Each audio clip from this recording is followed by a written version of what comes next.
Now, there are other security systems out there. Okay, I mean, you've got your... I typed in a form, and I produced a security token type stuff. Auth0 is probably one of the leading ones out there. It's a vendor that just supplies authentication, and I'm kind of going to walk through some of these systems and take a look at, or go through what's good and bad about them. Auth0 uses a public-private key pair to sign a JavaScript web token. And that token is then what is saved on your client. Different people use this different ways. The bad part about this is that you can't revoke tokens. Once you've created them, the way they're doing it, it's pretty much permanent because the token is never revalidated to see if the token is still valid. If your token included some sort of internal auth token that you then turn around and validate on your server to determine if it's still valid, you could revoke it, but most people don't do that. Instead, they send out their authorization in this encrypted and signed format that the client can't access what's in there, but it sends the token back and the server knows what the security is. This is much better than most people's security, but it still has the couple of flaws.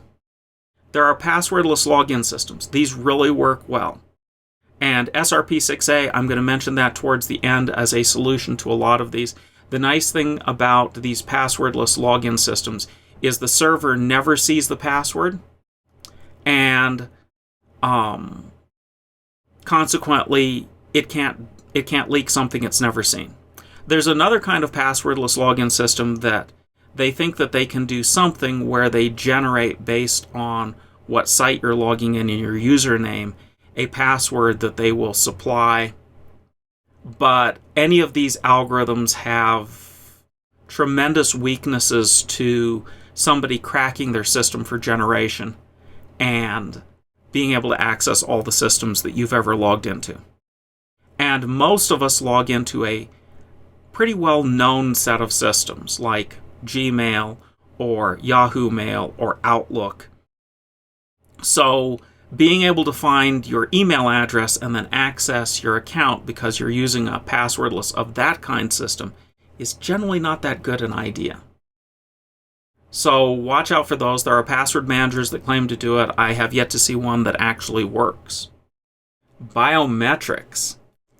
There's good and bad biometrics. Let's talk about the bad biometrics.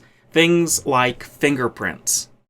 And I know it's a real popular thing, but fingerprints, anything that is physical, is not protected by the Fifth Amendment. You can be required in a search warrant to provide this to unlock any devices because it is physical evidence. Fingerprints leak. The Office of Personnel Management of the United States government lost their biometrics database for half of all federal employees in the United States, probably to China. But that means that all the biometrics that these people used has been leaked and somebody has it. And the other thing about most biometrics is you can't change it. I can't say, oh, my fingerprint linked, I'll just generate new fingerprints. They don't work that way. There are some biometrics that you can work with that are unique to you and people cannot easily leak and reproduce. But we'll get to that. So most biometrics is really a username, as in it's something that is permanent, as opposed to a password that is something that is changed. One of the worst examples of things that don't change that's heavily used for security these days is phone numbers. Anything that uses a phone number for recovery or any message sent to a phone number can either be reverse engineered or social network engineered to break it. And that means that any phone number system, like the University of Wyoming system, where it will send a push message to your phone, is a security system that can be cracked without great difficulty. The best example I have of that is I worked for this company Thesis, and they had a phone number recovery for something. Somebody got a hold of the phone number, easy to look up for the right person, and then they created a burner phone, told the phone company that they'd lost their phone and they had the new burner phone, and they got the phone reassigned to the burner phone. They then went and changed that person's password to their email, and you can see where this is going. And as soon as they did that, they started using their email to recover accounts, like bank accounts, and they're in. That's all it takes. I go in specifically in things like Gmail, and once you set up two-factor authentication, it wants to send an SMS message to your phone, and then I use Google Authenticator after that to set up two-factor. Then I go back to Google's authentication, and I delete the phone number so that Google does not have the ability to send me messages, because that way somebody can't get a hold of my phone number, social engineer, reverse engineer, crack the phone number, spoof the phone number, and be able to break into my accounts.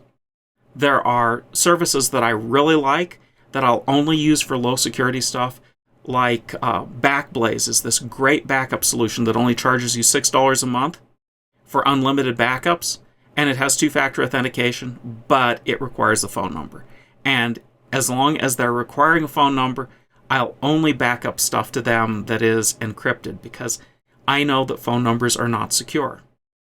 Social security numbers is another good example of this is a username, not a password. So anything that uses it, it's not easy to change, and the last 4 digits of your social security number. Yeah, well, basically, I think that's really public information. So biometrics that works. I use some biometrics like inter-character timing when I type, but it's always done with a challenge response, as in the computer produces a challenge, I respond to it, and it forces me to type in the string that it supplied. And I cannot divulge this information. I cannot be forced to provide a password, and my password is always part of the challenge. So the combination of the right biometrics intermixed with passwords makes something that is biometrics that works. It verifies that it's me. In fact, on days when I'm feeling really tired or I haven't had a cup of coffee in the morning, I can't log in with that. Okay? It prevents me from logging in. That's how tight it is. And I can't divulge it. I could tell you my password, you could type it in, and you wouldn't be able to log into the same account because you don't have the same timing characteristics. And it's, by and large, not perfect biometrics, but it's good enough biometrics that it works.